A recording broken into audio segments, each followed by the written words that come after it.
Assalamu alaikum wa rahmatullahi wa barakatuh. So let's talk about social media. So I did a tweet, was it last night?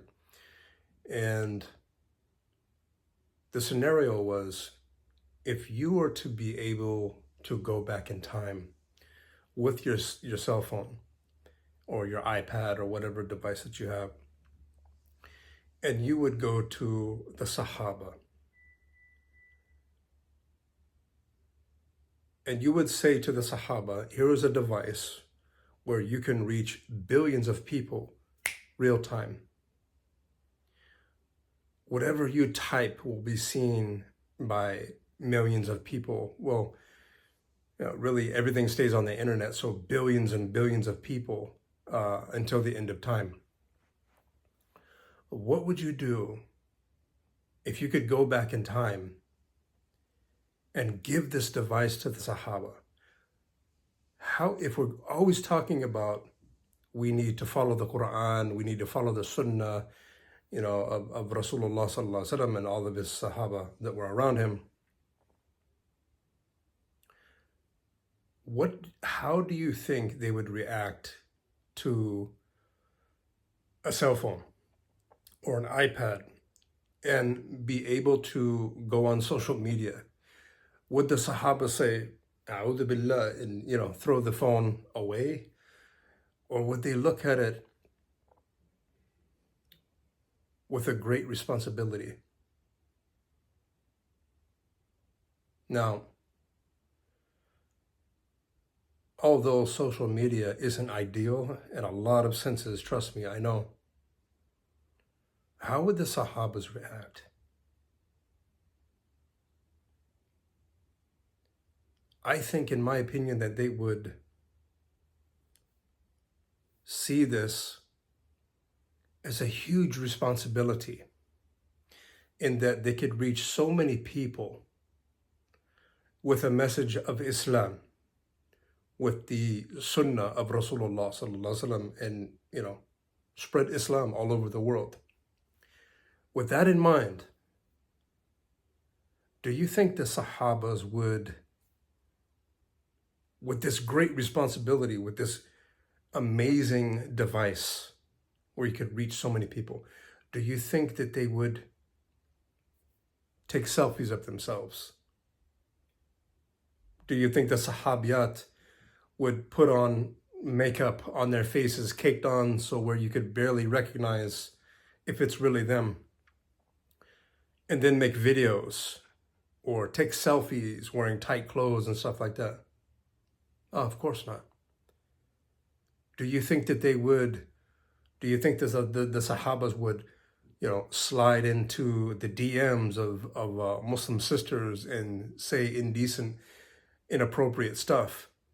Certainly not. Do you think that they would, with this great responsibility, with this great tool, this great device that can be used for such good, do you think that they would curse one another? Do you think that they would insult their brother? Do you think, if you have a device that you can reach millions of people, would the Sahabas take this opportunity to insult people, to belittle people, to humiliate people, to expose people's sins online, to badmouth the mashayikh, to badmouth this madhahib or this, different, whatever, opinion in Islam? Do you think that they would do that? If we are Muslims and we are constantly saying, this is what we need to be doing, we need to be on the Quran and we need to be on the Sunnah, and we need to implement the character of Rasulullah sallallahu alaihi wasallam and the Sahabas, and the Sahaba that were around him, we need to implement their adab or their da'wah or this and that. Certainly not. Certainly not. If we are Muslims and we were talking about this, why don't we think about the internet, cell phones, iPads, social media, why do we not look at it with great importance, with a huge amount of responsibility? Why don't we do the same thing? Why do we slide into women's DMs? I don't. I'm just saying, why do people do that? Why do women dress inappropriately and say inappropriate things? Why do we down each other and humiliate each other if we have this great device? And by the way, this great device that will record whatever we do, every picture, everything that we say, until the end of time. Literally, nothing's ever deleted until the end of time. Now, I want to remind brothers and sisters of something we already have. You and I know that we have an angel on the left and an angel on the right, and they are recording everything that we do and say that is good and bad. But doesn't it scare you? That should scare you already enough. But doesn't it scare you that everything that you type, myself included, I'm not innocent of this. Doesn't it scare you that not only your angel on the left and the right is recording the good and the bad that you do, but when you put something on social media, when you put something on YouTube, you could very easily mislead somebody. You could very easily mislead people throughout decades. You could very easily mislead people with generation to generation based upon what you said. The insult, the mistake that you made, may Allah subhanahu wa ta'ala forgive us for the mistakes that we make on social media. But brothers and sisters, it's there to stay.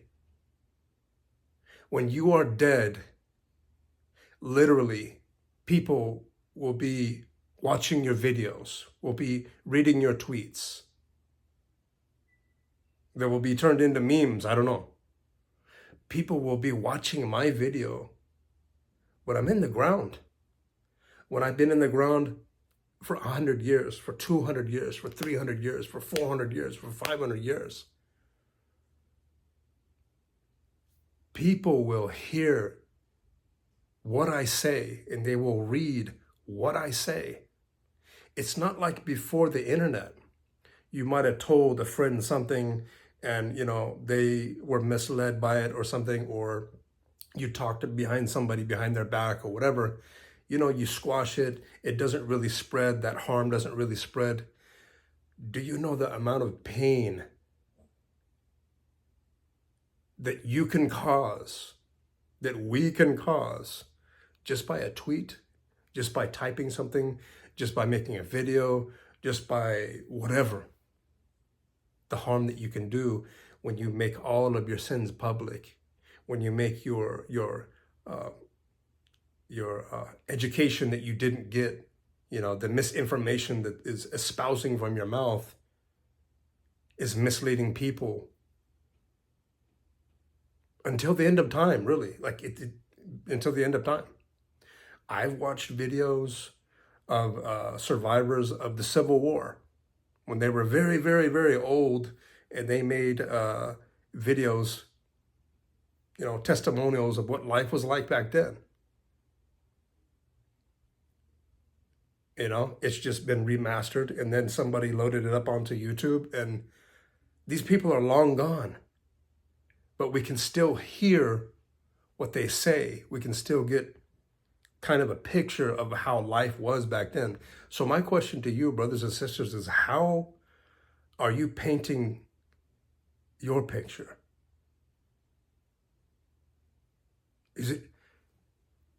What is your intention when you go on social media? Do you ever think about that? Does anybody ever really, and I try to do this every single time, when you go on social media, does anybody really just say, okay, I'm just gonna have a niyyah to go to a couple of shayukh Twitter pages, and I'm going to learn something. I'm going to go to this Quran Twitter account, and I'm going to read what they have instead of going directly to your feed. Because when you go to your feed, think about it. The word feed is just like you're feeding cows or sheep, or and a lot of it is just misleading and humiliating and terrible and insults, things that would just suck the iman and all of your hopes of humanity out of you. Being on social media at times is exhausting. To get back to people what they say, to answer questions, to try to avoid to get into arguments. I don't argue. I just block people. Call it an echo chamber, call it whatever you want. I'm really not on Twitter to have conversations with everybody. That's why I only follow about 70 people, right? It's not that I know everything. I really, really don't. I will forever be a student of Islam. I will forever be a student of life. I'm open to everything. But from people that I choose, that I see as authentic, that have a right to talk about Islam, who have ijaza, right? I just don't argue with people. I just don't. It's just something that I don't do. I could probably have a discussion with somebody in person, because as you see in social media, people say a lot of things that they wouldn't say in real life to people. You know that. I know that. A lot of people like to, run off at the mouth with things that they would never dream of saying in real life. Because in real life, it's head down in silence. Because a lot of people are cowards. A lot of people are cowards. So back to the point. I'm going to wrap this video up. What would the Sahaba do if they had this huge gift in their hands? A gift? Are you kidding me? What would they think? You mean whatever I type here, I can shoot it out to the whole globe? Yeah, like that. And so it makes us think, if I can affect people like that, if I can potentially mislead people or insult people or humiliate people, and by the way, we're getting the bad deeds for that, like that, in real time, then it becomes very important, number one, about our intention of why we are on Twitter, Facebook, whatever you're on. It becomes very important to check your niyyah before you even go on social media. Number two, it becomes extremely important what you say and who you say it to. You can inspire people, or you can take your tongue and become a samurai, the most notorious samurai, serial killer, verbal serial killer, and just slay people all day. And by the way, those people that do that, don't take it personal. I never take it personal. Because one, I know that they would never say that to me. 9 times out of 10, they would never say that to me in person. Number two, it's not my fault that they're going through something. They might have had a bad day. They're triggered, which comes from memories or past experiences of whatever we had in the past. And those people can't separate from past and how they're reacting to that trigger in the moment, 10 years later or 20 years later, whatever. People that get triggered, they don't know how to separate what happened in their past and how they're acting now. it's it's not your responsibility to react to these people. They're the ones that are reacting. So I'm on Twitter. I like to help people with my life experiences. I'm not a sheikh. I'm not a student of knowledge. I'm the average Muslim Joe, period. Up front, I've always said that. I've always said I'm nobody. My name, Maliki Click, it's just a name. I don't represent the Maliki madhab. No, I'm a student of the Maliki madhab. Alhamdulillah, I practice Maliki fiqh in my ibadah. So we really need to, and I got to wrap it up because we're going on 16 minutes now. We need to really see what our devices is. It's a gift. It's a sword. It's something that will testify against you on Yawm al-Qiyamah. وَنَعُوذُ بِاللَّهِ مِنْ ذَلِكَ. May Allah subhanahu wa ta'ala forgive all of us. Because we all become emotional at times. We all say things that cut to the bone sometimes. Whether we are giving that or we're receiving the insult, whatever. At the end of the day, when we are in our graves, inshallah, I hope we don't. I hope that Allah subhanahu wa ta'ala forgives all of us. But brothers and sisters, when you are in the grave and you have no taqwa, you have no fear of Allah subhanahu wa ta'ala, and you are slaying people on a daily basis on social media, you will lay in your grave and you will regret. You will regret how easy it was to take your thumbs and to completely tear somebody apart. Maybe even cause them to think poorly of Muslims. Maybe even cause them to stray away from Islam. I've seen it many times where the conduct or how new reverts to Islam are treated and spoken to. I know three or four cases where they've actually left Islam. They've just been like, you know what, buddy, I'm out because this is not for me. If this is the way the Muslims are and this is what Islam, the Quran and Sunnah does in your life, they are saying, we don't want it. May Allah subhanahu wa ta'ala guide them back to Islam. May Allah, everybody has their hang-ups. Everybody has a heart, and so we should be really careful about how we talk to people. Me, I don't care how you talk to me.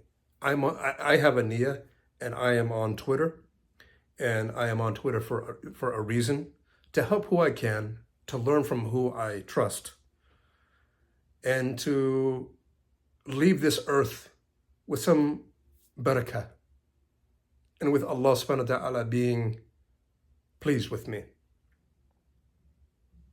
That's what I'm here for. The arguing and the, he's an ex-con, he's this, he's that, whatever you want to say about me. Look at me, wallahi, it does not bother me. This is something that you have to deal with, not me.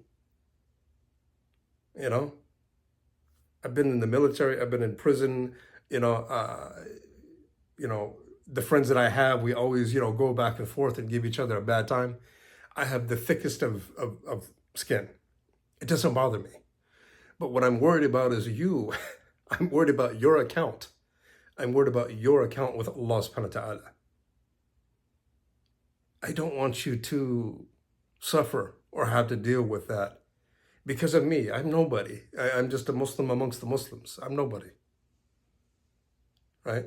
So let's really take care of how we see the internet, how we treat the internet, what we say on the internet, what we show people on the internet. And let's have a niyyah. Actually ask yourself, when you open your Twitter or Facebook or YouTube, whatever, what am I doing? Am I entertaining myself? Do I need a good laugh? Do I need this? Do I need that? Okay, Go watch, if you need a good laugh, watch a comedian or something. If you're bored, read the book of Allah subhanahu wa ta'ala. If you wish to inspire people, well, I have a question for you. If you wish to inspire the globe, people that you've never seen, and you want to inspire the world, my question is this, and it's an honest question. Have you inspired your family first?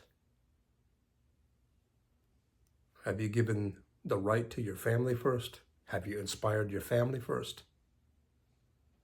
Why are you doing it? Are you doing it for clout?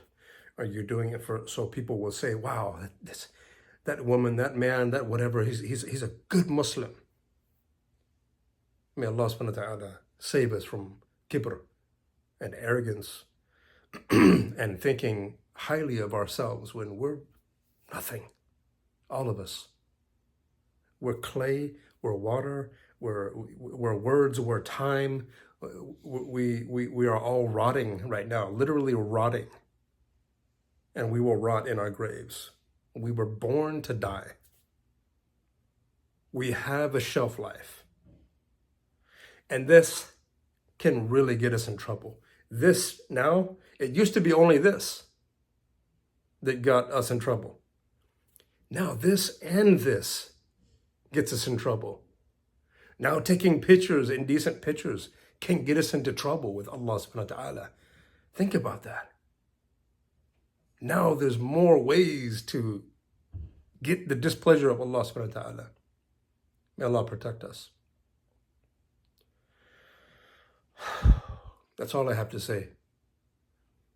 Think about why you're on the internet. Think about what you will say. Be careful. Save your soul. Protect your tongue. Protect your thumbs. And live every day for the pleasure of Allah subhanahu wa ta'ala. Wassalamu alaikum wa rahmatullahi wa barakatuh.